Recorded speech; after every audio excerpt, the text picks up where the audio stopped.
வணக்கம். நீங்க பார்த்துட்டு இருக்கிறது ராகேஷ் உடன் வித் மீ ராகேஷ் ரகுநாதன். ஒரு ஊருக்கும் culinary gems அப்படின்றது நிறைய இருக்கு.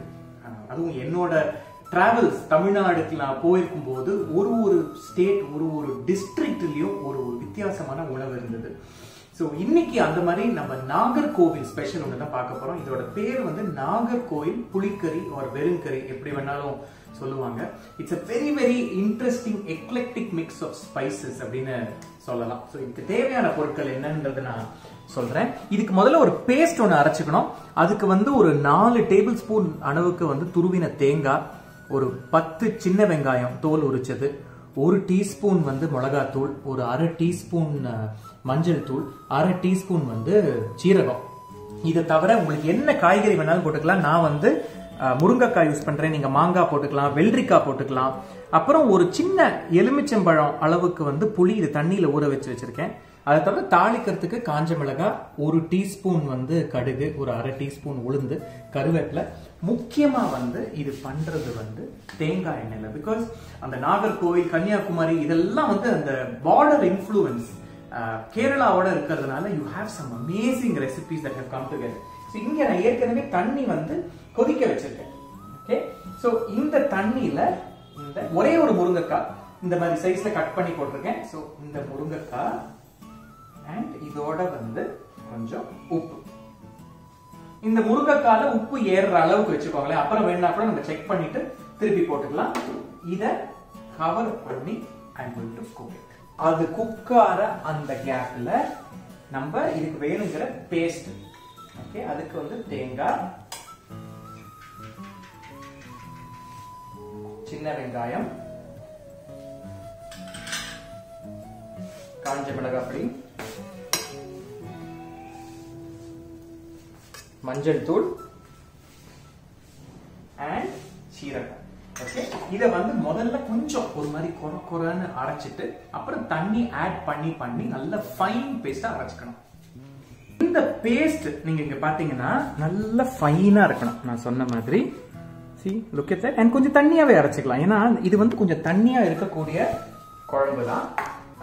இப்போ if you look at the drumsticks, beautiful. see தண்ணியும் நல்லா குறைஞ்சிருக்கு. இந்த ஸ்டேஜ்ல நம்ம என்ன பண்ணணும், இந்த புளி இருக்கு பாத்தீங்களா, புளிக்கு தண்ணி இவ்வளவுதான். ஓகே, சோ இது லிட்டரலி நீங்க புளி கரைசல் அப்படின்னு சொல்றதோட ஒரு tamarind pulp அப்படின்னு சொல்லிக்கலாம். அந்த அளவுக்கு போட்டா போதும். சோ இது ரஃப்லி என்ன ஒரு 3 to 4 tablespoons of tamarind pulp இருக்குன்னு வச்சுக்கோங்களேன். அவ்வளவுதான் அது. சோ அதை இதுல நான் இப்ப ஆட் பண்ணிக்கிறேன்.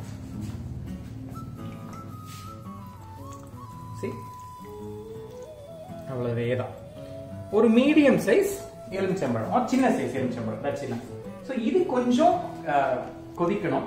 இதுல ஒரு ஸ்பெஷாலிட்டி என்னன்னா, அந்த புளியோட அந்த ஒரு பச்சை வாசனை ரொம்ப கொதிக்கணும்னு அவசியம் கிடையாது. புளி லைட்டா ஒரு பாயில் வந்ததுன்னா போதும். பட் அந்த பேஸ்ட் ஆட் பண்ணதுக்கு அப்புறம் it makes all the difference. நம்ம அந்த புளி பல்ப் இதுல ஆட் பண்ணதுக்கு அப்புறம் see look at that, it boils nicely. அந்த முருங்கைக்காய் கலரும் மாறி இருக்கு. இப்போ இந்த ஸ்டேஜ்ல இந்த அரைச்ச பேஸ்ட், இது வெறும் கறி ஆர் நான் சொன்ன மாதிரி புளிக்கறி அப்படின்னு சொல்லுவாங்க.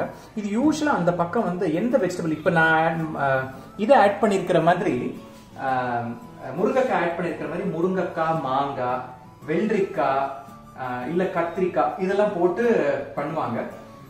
இதுக்கு மெயினா என்ன மாதிரி சைட் டிஷ்னா, வெஜிடேரியன் சாப்பிட்றவங்க ஓகே. பட் ட்ரெடிஷனலா இது பார்க்க போனா இந்த புளிக்கறியோட ஒரு ஃப்ரைட் ஃபிஷ் இல்ல ஒரு சாட்டேட் ஃபிஷ் அந்த மாதிரி பண்ணி சாப்பிடுறது தான் வழக்கம் நார்மலா. ஏன்னா இது அவ்வளவு ஒரு ஃபிளேவர்ஃபுல் கிரேவி. நீங்க பாருங்க, இதை ஆட் பண்ண உடனே எப்படி ஆயிடுச்சு. இப்போ இந்த ஸ்டேஜ்ல நம்ம என்ன பண்ணணும், கொஞ்சம் தண்ணி ஆட் பண்ணி டைல்யூட் பண்ணிக்கலாம். இந்த தண்ணி உங்களுக்கு கலரா இருக்கிறதுக்கு காரணம் நான் மிக்சியில அந்த அரைச்ச பேஸ்ட் தண்ணி தான், இது வேற ஒண்ணுமே கிடையாது. பட் நீங்க ரெகுலர் வாட்டரும் ஆட் பண்ணிக்கலாம். பண்ணி இது ஒரு கொதி வந்ததுக்கு அப்புறம் உப்பு எப்படி இருக்குன்னு செக் பண்ணிக்கலாம். சோ இது நல்ல கொதி வந்திருக்கு. If you look at it here, and நம்ம அரைச்ச மசாலாவோட அந்த குக்கான போர்ஷன்ஸ் எல்லாமே சைட்ல வந்திருக்கு பாருங்க. இங்க ஒரு சின்ன கடாயில தேங்காய் எண்ணெய். That does the magic for this pulicurry. And அந்த பக்கம் நான் சொன்னேன் இல்லையா, நிறைய கேரளாவோட இன்ஃப்ளூயன்ஸ் இருக்கு. In fact it was ruled at one point of time by the Kerala and the region தான். So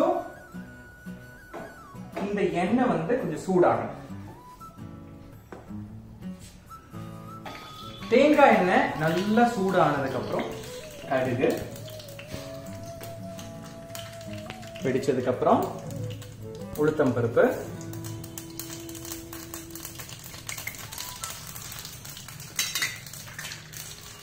காஞ்ச மிளகாய் சும்மா லைட்டா அப்படி ஒரு பிச்சு பிச்சுட்டு அதை ஆட் பண்ணிடலாம். அண்ட் ஆஃப்கோர்ஸ் கருவேப்பிலை. கருவேப்பிலையும் பிச்சு போட்டாதான் வாசனை பிரமாதமா இருக்கும். பண்ணிட்டு அணைச்சிட்டு pour it over the pulicurry. and அந்த வாசனை இன்னும் நல்லா ஆகிறதுக்கு lovely பண்ணி மிக்ஸ் பண்ணிட்டு உடனே இங்க நான் பண்ணிருக்கிற கன்சிஸ்டன்சி நீங்க பாத்தீங்கன்னா it is water. Okay, so இது வந்து நல்லா நீங்க ஒரு சாதத்துல ஊத்திட்டு நீங்க சாப்பிட்டீங்கன்னா பிரமாதமா இருக்கும். பட் உங்களுக்கு வந்து இது இன்னும் கூட கொஞ்சம் திக்கா வேணும்னா தண்ணி கம்மியா ஆட் பண்ணி ஒரு இடியாப்பம்க்கோ ஆப்பம்க்கோ பிரமாதமா இருக்கும். இப்போ ஐ வில் டேஸ்ட் திஸ்.